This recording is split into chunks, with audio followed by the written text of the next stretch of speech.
Amtaona hafa efa misy fiomanana sy maintsy atao afatsika mandray anjara amin'ny atao hoe coopération de maintien de la paix. Izany nefa dia mila fahaiza-manao fa tsy hoe mandehandeha fahatany ihany fotsiny. Fa misy zavatra ianarana any, misy fitaovana tsy maintsy ananantsika, misy fahaiza-manao ara-miaramila ary manomboka an'izany dia ny vatantenantsika aloha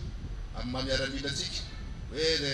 vatana miaramila tokoa ve afaka miatrika ny hazakazaka sy ny asa ataontsika amin'ny état physique na vatan'olombelona, izany voalohany tsy maintsy ataontsika ary izany antony izany indrindra dia misy fanazaran-tena tsy maintsy atao. Izany na antsointsika meto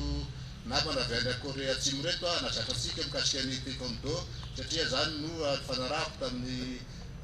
ambassadeur-ny Korea Atsimo ahafahantsika manana expert amin'ny taekwondo manazatra ny miaramila malagasy zany amin'ny asa amin'izany ahafahantsika sady efa miomana amin'ireo asa manandraikitra izay mipetraka amintsika miaramila. Izany indrindra dia eto misaotra manokana ny an'ireo malagasy miaramila ary misy vehivavy ireo personnel civil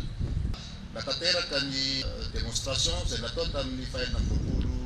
jiona farany teo izay nakasitrahan'ny filoham-pirenena sy ny amin'ny fitondram-panjakana izay nampitolagaga ny vahoaka Toamasina tamin'ny enina amby roapolo